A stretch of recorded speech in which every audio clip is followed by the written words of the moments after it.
सर्वशक्तिमान। हम भी चले तुम भी चलो, चलता रहे कारवां, वो जिंदगी हर खुशनुमा, सुखमय बने सारा जहां, सारा जहां, सारा जहां। We are the wings of Brahma Kumaris. We are the wings of Brahma Kumaris. We are the wings of Brahma Kumaris. We are the wings of Brahma Kumaris. नमस्कार, ओम शांति। विंग्स ऑफ ब्रह्मा कुमारीज के इस एपिसोड में एक बार फिर से आपका बहुत बहुत स्वागत है। हमारे भारत में बहुत सारे लोग ऐसे हैं जिन्होंने शिपिंग और एविएशन के फील्ड में अपने करियर को चुना है। और शिपिंग और एविएशन वो क्षेत्र हैं जहां लोगों को बहुत सारे इंस्टेंट डिसीजंस लेने पड़ते हैं। यदि मेरे डिसीजन में कहीं ना कहीं ऊपर नीचे हो गया तो बहुत सारे लोगों की जिंदगी प्रभावित हो जाती है। तो आज के इस एपिसोड में हम जानेंगे कि शिपिंग और एविएशन के क्षेत्र में लोगों को क्या समस्याएं आती हैं और उनके सॉल्यूशंस क्या हो सकते हैं। इसी विषय पर हम बात करेंगे। हमारे बीच में मौजूद हैं ब्रह्मा कुमारीज की shipping aviation and tourism wing की नेशनल कोऑर्डिनेटर रिस्पेक्टेड मीरा दीदी जी। दीदी, आपका आज के इस कार्यक्रम में बहुत बहुत स्वागत है। ओम शांति। तो आज जो हम विषय ले रहे हैं वो शिपिंग एविएशन को हम ले रहे हैं एंड विशेषकर मैं शिपिंग को आज टारगेट कर रही हूँ कि शिपिंग के क्षेत्र के अंदर लोगों की जो सबसे बड़ी प्रॉब्लम जो रहती है वो उनको बहुत खालीपन लगता है, अकेलापन लगने लग जाता है कई बार, क्योंकि वो शिप पे ट्रैवल करते हैं कई महीनों तक, 8 महीने, 9 महीने, 10 महीने, लगभग एक तरह से साल के 10 महीने वो शिप पर ही रहते हैं। ऐसे में उन मन में एक बोरियत महसूस होने लगती है और उन्हें लगता है कि बस यही ज़िंदगी है, क्या ज़िंदगी भर हमें यही ऐसे ही गुजारा करना है। और इस तरीके के जो भावनाएं हैं, उनके जीवन के जो क्षण है वो सुखद होने के बजाय दुखद होने लगते हैं। तो ऐसे में क्या करना चाहिए? ऐसा है इसमें कि सबसे पहले तो अपने स्वयं के माइंड को प्रिपेयर करना होगा कि ये हमारा ही स्वयं का चॉइस है कि 10 मंथ्स के लिए हम यहाँ पर जा रहे हैं शिप्स पर जी। तो बात इसमें ये है कि जब जाते हैं शिप के ऊपर तो उस समय जो भी सारे स्टाफ है, साथ में कार्य करने वाले हैं, वो उनके साथ ही रहते हैं 10 मंथ्स। आपकी एकदम सही बात है, बिल्कुल। तो उनको पहले से ही मालूम होता है और हर शिप में कॉन्ट्रैक्ट होता है तो वो नए नए लोग सारे होते हैं। तो उस समय उनका जो विचार है वो पॉजिटिव करे कि जो भी नए नए यहाँ पर आए हुए हैं तो अच्छा है, हमारी सबके साथ बहुत अच्छी पहचान हो जाएंगी जी, और नए स्वभाव और नई बातें उनके साथ होंगी और बहुत कुछ जब नए लोग मिलते हैं तो सीखना भी होगा। तो इस प्रकार से अपने साथ स्वयं के ही माइंड को बहुत अच्छी तरह से ये प्रिपेयर कर सकते हैं। और वहाँ पर 10 मंथ्स जाने से उनके जो सारे फायदे भी हैं कई सारे, कि उनका जो स्वयं का फाइनेंशियल सपोर्ट जो फैमिली को देना है वो बहुत सुंदर होता है। राइट। तो ये भी एक बहुत बड़ा फायदा है आज जीवन के अंदर। और कई सारे दूसरे भी बहुत फायदे हैं शिप्स पर जाने के, कि वहाँ पर जरा भी पॉल्यूशंस नहीं होता है। बिल्कुल। तो ये भी एक नेचुरल ब्यूटी भी होती है, तो वो एक पॉल्यूशंस नहीं है, ये भी एक बहुत बड़ी महत्वपूर्ण बात है। तो ये भी मन में अपने आप को ही पॉजिटिव विचार दे तो बहुत फायदा है। मुझे ऐसा लगता है कि जैसे हमें जब ये लगता है कि हम फैमिली से दूर हैं और जिन लोगों के साथ मैं शिप पर हूँ तो कहीं ना कहीं मुझे उनके साथ भी एक फैमिली की तरह बिहेव करना चाहिए, तो शायद मेरी वो जो भावनाएं हैं वो चेंज होने लगेंगी। और सबसे बड़ी जो दूसरी प्रॉब्लम यही आती है उनके साथ, होम सिकनेस की। उन्हें लगता है कि अपनी वाइफ से दूर है, बच्चों से दूर है, पेरेंट्स से दूर है, फ्रेंड से दूर है। एक लगता है कि काश हम उनका चेहरा देख पाते, उनसे बात कर पाते। कई बार घर वाले बीमार हो जाते हैं तो मन करता है कि उनको ऐसी हालत में हम सपोर्ट कर पाते, लेकिन नहीं कर सकते। तो ऐसे में हम क्या कर सकते हैं? इसमें ऐसी बात है कि आजकल बहुत ही मॉडर्न टेक्नोलॉजी बहुत ही एडवांस जा रही है और एडवांस ऑलरेडी है भी। तो आजकल तो ऐसा है कि टेलीफोन में उनके साथ बात तो कर ही सकते हैं जब बोर्ड पे होते हैं जी। और उनके साथ रोज बात करके बहुत अच्छी तरह से अपने आप को सेटिस्फाई कर सकते हैं और तसल्ली उनको हो भी सकती है अगर वो चाहे तो। और जहां पर दूसरी बात है कि वो कभी बीमार पड़े तो क्या कर सकते हैं, इस प्रकार से भी मन में कभी सोचते हैं, तो उसके बदले ये भी सोच सकते हैं कि परमपिता परमात्मा उनको बहुत अच्छी तरह से उनकी हेल्थ रखे जी। तो उससे अपना स्वयं का जो मन है वो स्वयं का भी खुशी में रहेगा और सामने वाइब्रेशंस भी ऐसे जाएंगे। वो बीमार हो तो हम कुछ नहीं कर सकते हैं, ऐसे नकारात्मक चिंतन ना करें तो बहुत ही श्रेष्ठ रहेगा जी। मतलब हम बैठे बैठे उनको एक तरह से पॉजिटिव वाइब्रेशंस भेज सकते हैं रादर देन हम फिजिकली प्रेजेंट नहीं भी हैं तो। जी हाँ, और वो बहुत अच्छी तरह से भेज सकते हैं और वो बहुत एक पावरफुल टूल है भेजने के लिए पॉजिटिव वाइब्रेशंस, कि उनकी वहाँ हेल्थ अच्छी रहे। जी जी जी। और इसमें जैसे अगर हम सिकनेस की भी बात करते हैं तो वो एक ही बहुत समय तक उस शिप पे रहते हैं और कई बार वेदर कंडीशंस चेंज हो जाती हैं, ऊपर नीचे चलता रहता है, ऐसे में उन लोगों की हेल्थ पर भी फर्क आ जाता है। तो ऐसे में जो स्वयं की जो हेल्थ प्रॉब्लम्स हैं उनको कैसे हम हैंडल कर सकते हैं? तो स्वयं की हेल्थ प्रॉब्लम के लिए तो फिर से उनको बहुत अच्छा ही सोचना होगा, और जब तूफान आदि आता है तो वो बहुत टेम्पररी वो सिकनेस होती है जी। तो थोड़े समय में तो ठीक होने वाली ही है। वो जो सिकनेस उनको आई है वो कोई परमानेंट तो नहीं है, तो आगे का सोचे कि आगे जो है वो बहुत अच्छा होने वाला है।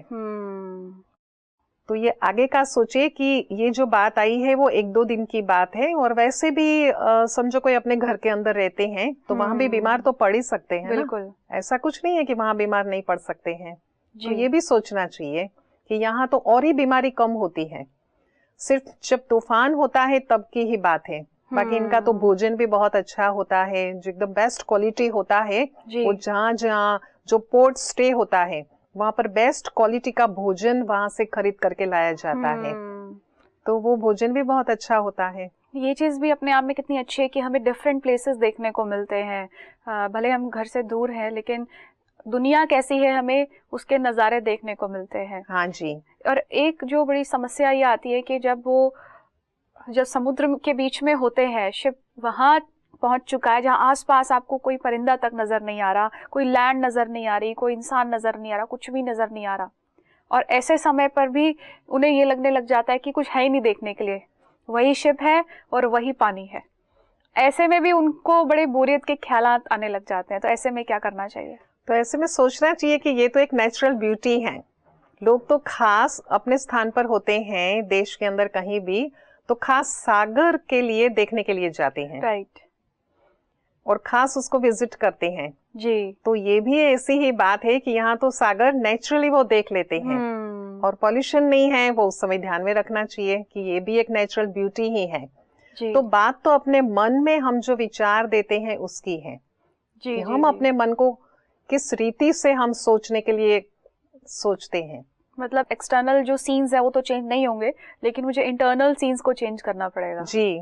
तो आंतरिक रीति से अपनी जो स्थिति है उसको बहुत अच्छी स्टेबल रखेंगे तो ये कोई प्रॉब्लम्स वास्तव में नहीं है। राइट। तो इसमें अब जैसे हम समुद्र की भी बात करते हैं और हमने वेदर कंडीशंस की भी बात की, बहुत सारे तूफान आ जाते हैं और ऐसी स्टॉर्म आ गई और ऐसी कई सारी चीज़ें आने लग जाती हैं, और कैप्टन है उस समय जो है उसकी मनोस्थिति है वो कहीं ना कहीं डावाडोल होने लग जाती है कि अब क्या किया जाए। कई बार ऐसी विकट परिस्थितियां हमारे सामने आ जाती हैं और ऐसे में मेंटल प्रेशर बहुत फील होने लगता है, और फिर आपका फाइनली डिसीजन मैं कैसे लूं उस चीज़ में बड़ी कंफ्यूजन हो जाती है। तो ऐसे में मैं कैसे अपने आप को स्टेबलाइज करूं? इसमें ऐसे हैं कि तूफान तो बाहर से आए हैं लेकिन हम अपने मन के अंदर वो तूफान को ना लाए। राइट। अर्थात अपना जो मन और चित्त है उसको बहुत अच्छी तरह से काम एंड क्वाइट रखे।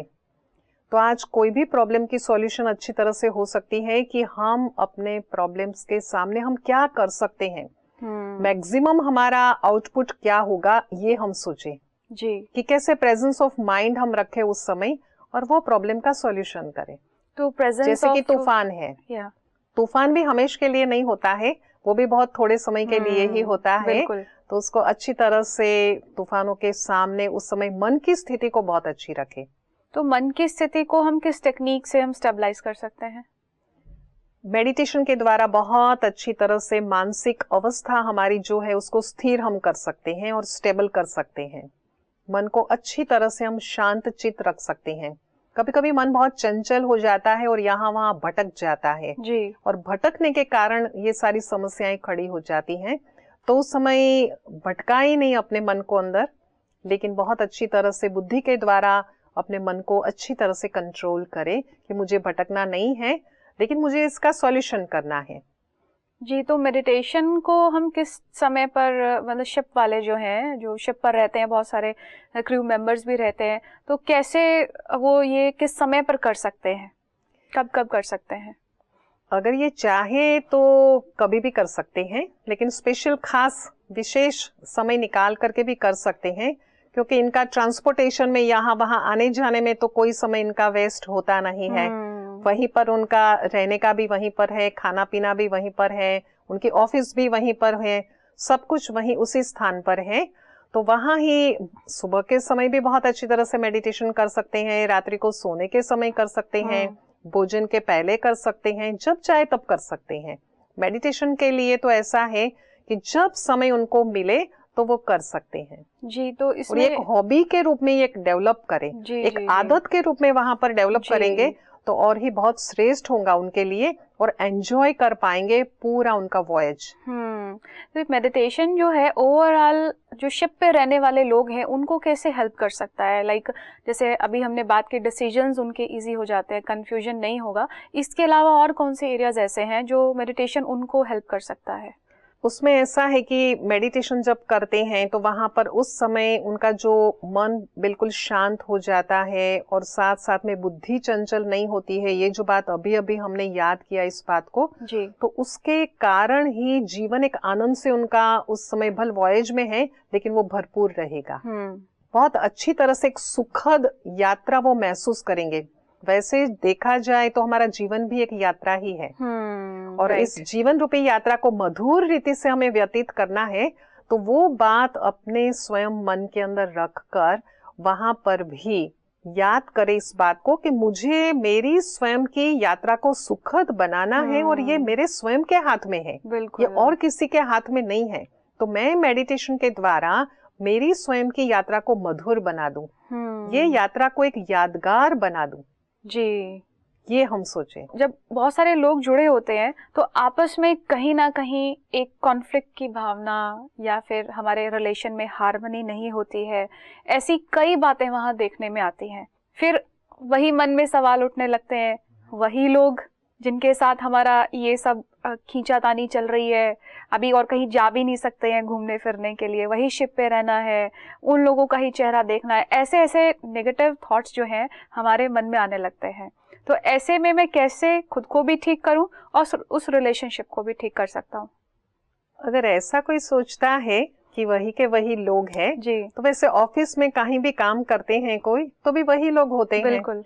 और ही यहाँ तो शिप के अंदर तो ऐसे होता है कि जब उनका कॉन्ट्रैक्ट वो पूरा हो जाता है तो फिर दूसरे होते हैं, दूसरे कॉन्ट्रैक्ट में दूसरी शिप पर दूसरे लोग होते हैं। तो यहाँ तो और ही अच्छी बात है जी और ही अच्छी तरह से लेना चाहिए इस बात को। इसमें कई बार ये प्रॉब्लम आती है कि जो लोग बहुत अनुभवी हैं, एक्सपीरियंस्ड हैं, और आजकल के जो नए नए जनरेशन के जो लोग आ रहे हैं, बच्चे आ रहे हैं जो अपना बहुत टैलेंटेड भी है, उनके पास सारे स्किल्स भी हैं, उनको प्रायोरिटी ज़्यादा दी जाती है। और जो बहुत टाइम से काम कर रहे हैं, जिनके पास बहुत सारा एक्सपीरियंस है, उन लोगों को कहीं ना कहीं ये भावना मन में आने लग जाती है कि ये तो आज ही आए हैं और हम इतने टाइम से हैं, क्या ये हमें ही सिखाने लगे हैं? ऐसी ऐसी भावना जब उनके मन में आने लगती है तो उन दोनों के बीच का जो कम्युनिकेशन गैप है वो बढ़ने लगता है और एक मन ही मन कोल्ड वॉर स्टार्ट हो जाती है। ऐसे में क्या करना चाहिए? वास्तव में देखा जाए तो जिस व्यक्ति को एक्सपीरियंस है तो उसको मन में ये विचार आना चाहिए कि ये मेरा एक्सपीरियंस जो है वो औरों के साथ में शेयर करूं। जी। और जो नया ऑफिसर्स आया है, जो यंगस्टर है, तो उसको भी मन में ये बात आनी चाहिए कि जो सामने वाला बहुत अनुभवी है तो मैं भी इनके अनुभव का लाभ लूं कि किस प्रकार से इस कार्य के अंदर वो अपना शेयर करे अनुभव जी। और जिसके द्वारा हम कार्य बहुत अच्छी तरह से कर सकते हैं, क्योंकि सारा वैसे देखा जाए तो टीम वर्क में कार्य होता है। तो अनुभवी लोग हैं तो वो तो और भी अच्छा है। तो मन में ईगो, उस समय अहंकार न रख करके और ही अच्छी तरह से अपना स्वभाव जो है उसको सरल बनाए और सामने वाली जो एक्सपीरियंस व्यक्ति है उसका एक्सपीरियंस का लाभ ले। जी, इसमें आपने जैसे अभी जिक्र किया टीम वर्क का, टीम स्पिरिट का, तो हम जो टीम में हम काम कर रहे हैं तो हमें किस किस बातों का ध्यान रखना चाहिए? उसमें हमारा रिलेशन सभी के साथ बहुत अच्छा होना चाहिए, जैसे सुसंगत रिलेशन होना चाहिए कि हम थोड़े समय के लिए यहाँ शिप पर आए हुए हैं, हम किसी के साथ क्यों बिगाड़े, हम अच्छी मेमोरीज लेकर के घर जाएं। तो फ्रेंडशिप हमारी सबसे बहुत अच्छी है। राइट, ये तो बहुत अच्छी बात आपने बताई, फ्रेंड प्लस शिप। तो शिप पे हम एक ऐसा अपने एटीट्यूड को डेवलप करें कि हम सभी के साथ एक तरह से फ्रेंड्स की तरह रहें, तो एक तरह से फैमिली वाली फीलिंग मुझे फिर आने लगेगी। जैसे हम वर्शिप कहते हैं तो परमात्मा को याद करते हैं, परमात्मा से कनेक्शन रखते हैं, तो ऐसे ये भी बात है कि हम अपने ही जो साथ में कार्य करने वाले हैं उनसे भी बहुत मैत्री भाव से हम कार्य करें। और जब हमारे वाइब्रेशंस इतने श्रेष्ठ होंगे तो सामने वाले जो व्यक्ति हैं उसके भी वाइब्रेशंस ऐसे ही होंगे, मैत्री भाव के। तो इसमें दीदी जो आपका shipping aviation and tourism wing है, तो अभी तक इन्होंने जो शिपिंग क्षेत्र से संबंधित जो लोग हैं उनकी किस तरह से सर्विसेज की है? मिनिस्ट्री ऑफ शिपिंग है तो उसमें वहाँ पर बहुत अच्छी सर्विस हुई है कि वहाँ पर उनका जो स्टाफ है जी, तो उनको भी कई सारे प्रॉब्लम्स उनके होते हैं स्टाफ को, तो वो सारे प्रॉब्लम्स भी ये लेक्चर्स के द्वारा, ये वर्कशॉप के द्वारा बहुत सारे प्रॉब्लम्स उनके भी बहुत ही कम हो गए हैं। जैसे किस तरह के प्रॉब्लम्स? जैसे कभी कभी क्या होता है कि एब्सेंट सभी बहुत होते हैं और एक के ऊपर बहुत वर्कलोड होता है, लेकिन जब उनका एटीट्यूड चेंज हो जाता है वर्कलोड के बारे में कि हमें ये कार्य जो है वो करना है जी, तो वो कर लेते हैं। और इसमें यदि मैं बात करती हूँ एविएशन की, एयरलाइंस की जब मैं बात करती हूँ तो उनके सामने भी ये एक चुनौती होती है इंस्टेंट डिसीजंस की, क्योंकि अगेन उनके साथ भी बहुत सारी जिंदगियां जुड़ी हुई हैं। यदि एक सेकंड का भी डिसीजन ऊपर नीचे हो गया तो बहुत सारे लोगों की जीवन जो है प्रभावित हो सकती है। तो ऐसे में जो एविएशन वाले जो लोग हैं, जो पायलट्स हैं, उनके लिए आप क्या कहना चाहेंगे? पायलट्स के लिए ये मैं कहना चाहूंगी कि हमेशा उनका माइंड बहुत अलर्ट होना चाहिए जी। तो जब माइंड अलर्ट होता है तो आपातकालीन स्थिति जब होती है या तो दुर्घटना होती है, उसमें बेस्ट वो क्या कर सकते हैं सभी की लाइफ सेव करने के लिए, और वो कर पाते हैं, लेकिन उसके लिए चाहिए अलर्टनेस। जी जी, जो अलर्टनेस को हम कैसे डेवलप कर सकते हैं, क्योंकि एकदम से तो हो भी नहीं सकती है, ये किस तरह से इसको डेवलप कर सकते हैं? अलर्टनेस को हम मेडिटेशन के द्वारा डेवलप कर सकते हैं कि हमारा जो मन है, हमारा जो चित्त है, उसको अच्छी तरह से हमें बहुत रिस्पॉन्सिबिलिटी से कार्य करना है जी, और कंसंट्रेशन से हमें कार्य करना है। तो जहां पर कंसंट्रेशन से कार्य करते हैं तो वहां पर ये हो पाता है और ध्यान उनका वहीं लगा हुआ रहता है और साथ साथ डिसिप्लिन भी हो। एक्चुअली एक बहुत बड़ी प्रॉब्लम ये होती है कि टेक्निकल एरर्स बहुत हो जाती है, टेक्निकल प्रॉब्लम्स बहुत हो जाती है प्लेन में, जिस वजह से फ्लाइट डिले हो जाती है और पैसेंजर्स जो हैं बहुत इरिटेट हो जाते हैं कि इतना टाइम वेस्ट हो गया, डिले हो गया, लेकिन उनका भी फॉल्ट नहीं है, क्योंकि टेक्निकल प्रॉब्लम तो जब तक ठीक नहीं होगी तब तक वो प्लेन भी कैसे चलेगा। ऐसे में इस समस्या को कैसे निपटा जाए?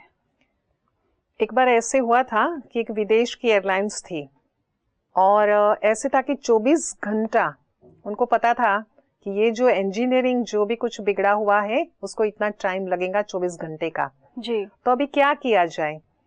तो वो लोगों ने वहां पर क्रूज जो थी उनको पूछा कि अगर आप में जगह खाली है तो हमारे पैसेंजर्स उसमें आ सकते हैं 24 आवर्स के लिए, लेकिन क्रूज वाले उन्होंने भी कहा कि यहाँ पर कोई भी स्थान खाली नहीं है, उनका भी बहुत फुल था। तो अभी क्या किया जाए? तो सभी होटल्स में पूछा, तो वहाँ होटल्स भी उस समय सभी फुल थी, ऑक्यूपाइड थी, तो वहां भी कोई स्थान खाली नहीं था। तो अभी क्या किया जाए? तो उन्होंने क्या किया, जो भी थे उनके स्टाफ सभी को पूछा कि आपको कोई ऐसा विचार आता है, कोई ऐसा आइडिया आता है तो आप हमें बताइए। तो उसमें से एक जो था बहुत ही जूनियर था, तो उसने कहा कि मुझे एक आइडिया आता है कि जब कोई भी स्थान खाली नहीं है, कहीं भी रख नहीं सकते हैं, तो अभी ऐसे करते हैं कि स्लीपिंग बैग जो है वो मंगा लेते हैं। जितनी शॉप्स में है वो सारी की सारी मंगा लेते हैं। और उन्होंने ऐसे ही किया। बहुत अच्छा उनको ये आइडिया लगा जो हेड था उनको, और स्लीपिंग बैग पूछा तो मिल रही थी, तो वो सारी उन्होंने खरीद लिया जी। और वो सारी खरीद करके वो फैसिलिटीज सबको दिया। एयरपोर्ट के ऊपर एक बड़े हॉल के अंदर सभी को वहां पर रखा और कहा सभी को कि ये आप पासेस ले लीजिए, और जो भी आपको यहाँ पर भोजन करना है, वो आप जो भी आपको ड्रिंक्स लेना है वो आप भोजन कर सकते हैं, और वो ड्रिंक्स ले सकते हैं, कोल्ड ड्रिंक्स ले सकते हैं। और उन्होंने ऐसे ही किया और बहुत खुश वो लोग हो गए।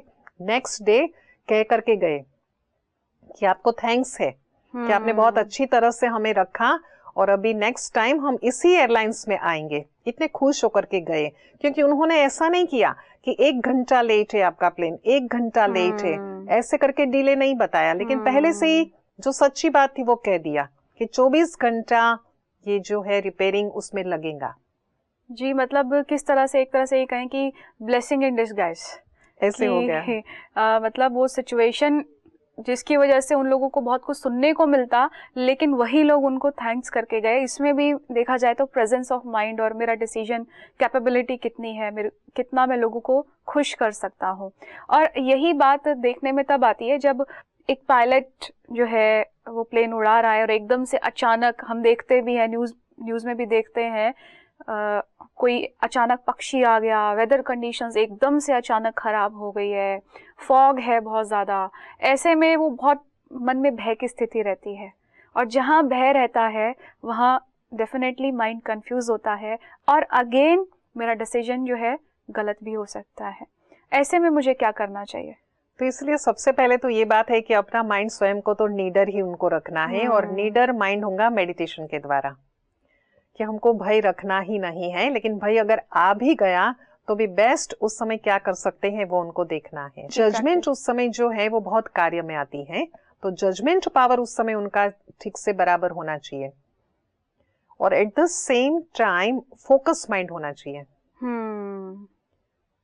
फोकस माइंड होने से निर्णय बहुत अच्छी तरह से ले सकते हैं, और भूलचूक जो है वो होने की पॉसिबिलिटी बहुत कम होंगी।